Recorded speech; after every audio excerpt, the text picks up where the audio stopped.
Hello students, today we will discuss NCERT exercises of semiconductor devices. Question number 1 14.1 is in an n-type silicon which of the following statement is true. तो बेटा सबसे पहले तो आपको पता होना चाहिए अगर n-type सिलिकॉन है आपका तो n-type में क्या होते हैं इलेक्ट्रॉन्स जो होते हैं दे आर मेजॉरिटी कैरियर्स. ठीक है, इलेक्ट्रॉन्स मेजॉरिटी कैरियर्स होते हैं और अगर इलेक्ट्रॉन मेजॉरिटी कैरियर हैं तो यहाँ पे जो डोपिंग होगी वो किसकी होगी पेंटावेलेंट की. तो क्लियर, तो देख लीजिए electrons are majority carriers but trivalent atoms है यहाँ पे. इलेक्ट्रॉन्स आर माइनॉरिटी, ये तो हो ही नहीं सकता. Holes are minority, obviously electrons अगर मेजॉरिटी है तो होल माइनॉरिटी होंगे और पेंटावेलेंट एटम्स जो होंगे ये डोपेंट्स होंगे. तो इसका मतलब C part is the correct option. 14.2 क्या है, which of the following statements given in exercise 14.1 is true for P type. तो बेटा अगर पी टाइप सेमीकंडक्टर होगा आपका पी टाइप के लिए होल्स जो होते हैं दे आर मेजॉरिटी. तो अगर होल्स मेजॉरिटी हैं तो होल्स पॉजिटिव चार्ज मीन्स यहाँ पे ट्राइवेलेंट इम्प्योरिटीज़ ऐड करेंगे हम ट्राइवेलेंट. तो इसका मतलब यहाँ पे आप देख लीजिए holes are majority carriers and trivalent impurities. तो holes majority are and trivalent atoms are dopants. Holes are majority. D part is the correct option. In 14.2 it's D part and in 14.1 is C part. Clear हो गया. तो next question क्या है बेटा आपका, carbon silicon and germanium has 4 valence electrons each. तो carbon silicon और germanium जो है बेटा उनके पास 4 इलेक्ट्रॉन्स हैं सबके पास. तो these are characterised by valence and conduction band separated by energy band gap respectively equal to E G. Carbon के लिए, ई.जी. सिलिकॉन के लिए और ई.जी. जर्मेनियम के लिए. तो बेटा ई.जी. किसके लिए है, ई.जी. एक आपकी कार्बन के लिए आ गई, दूसरी किसके लिए आ गई, ई.जी. सिलिकॉन के लिए आ गई और तीसरी ई.जी. किसके लिए आ गई, जर्मेनियम के लिए आ गई. क्लियर. This is 14.3 exercise. उन्होंने बोला विच of the following statements is true. बताएं किसकी एनर्जी जो है ज़्यादा होती है किसकी कम होती है, आपको इनको अरेंज करके बताना है. तो बेटा ऑब्वियसली आप सबको पता है कार्बन जो है वो सेकंड ग्रुप का है. सेकंड ग्रुप में कार्बन के इलेक्ट्रॉन सेकंड ग्रुप में है तो वहाँ पे एनर्जी हमें ज़्यादा चाहिए. क्लियर. तो इसका मतलब ई.जी. कार्बन जो होगा वो ग्रेटर होती है. उसके बाद किसकी आती है, सिलिकॉन की, और उसके बाद किसकी आती है आपकी, जर्मेनियम की. क्लियर. तो इसका मतलब ये कौन सा है आपका, C part is the correct option. 14.4 क्या है बेटा आपका, in an unbiased P N junction. Unbiased मतलब ना तो इसके पास पॉजिटिव चार्ज मतलब बैटरी वगैरह नहीं लगाई गई हैं, ना फॉरवर्ड बाइसिंग है ना रिवर्स बाइसिंग है. उन्होंने बोला holes diffuse from the P region to N region. तो अब ये पी एन जंक्शन है हमारे पास, पी और एन. अब सभी को पता है पी में क्या होते हैं, होल्स होते हैं, और एन में क्या है हमारे इलेक्ट्रॉन्स हैं. तो अब उन्होंने बोला होल्स जो हैं वो डिफ्यूज़ कर रहे हैं पी से एन. तो बेटा पी से एन कैसे डिफ्यूज़ करेंगे, ऑब्वियसली अगर इसके पास बैटरी होती तो ऑब्वियसली नेगेटिव पॉजिटिव को अट्रैक्ट करता, पॉजिटिव नेगेटिव को अट्रैक्ट करता, इस तरह से कुछ फ्लो होता.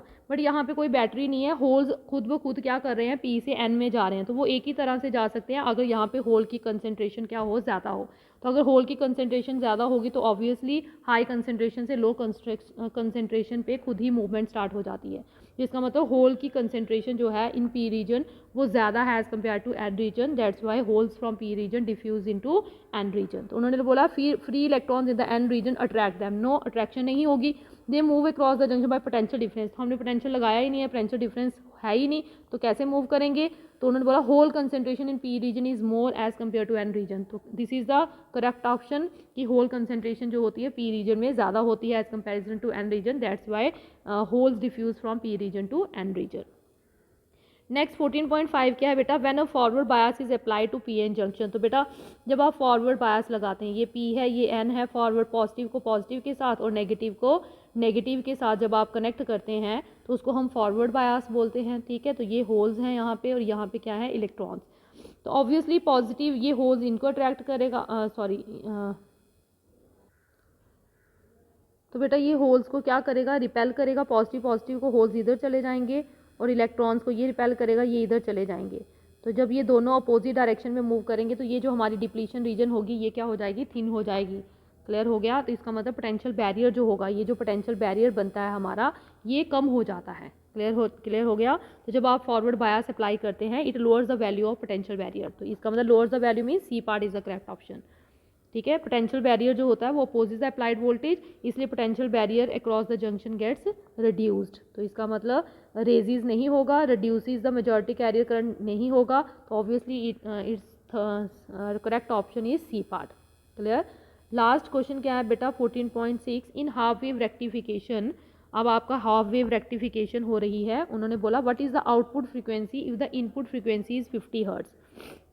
Clear. And what is the output frequency of a full wave rectifier for the same input frequency. Means आपकी इनपुट फ्रीक्वेंसी जो है, इनपुट फ्रीक्वेंसी वो कितनी है आपकी 50 हर्ट्ज है। कितनी है 50 हर्ट्ज। आपको आउटपुट फ्रीक्वेंसी बतानी है हाफ वेव के लिए, हाफ वेव के लिए रेक्टिफायर के लिए, और फुल वेव के लिए भी, एंड फॉर फुल वेव के लिए भी, फुल वेव रेक्टिफायर। क्लियर।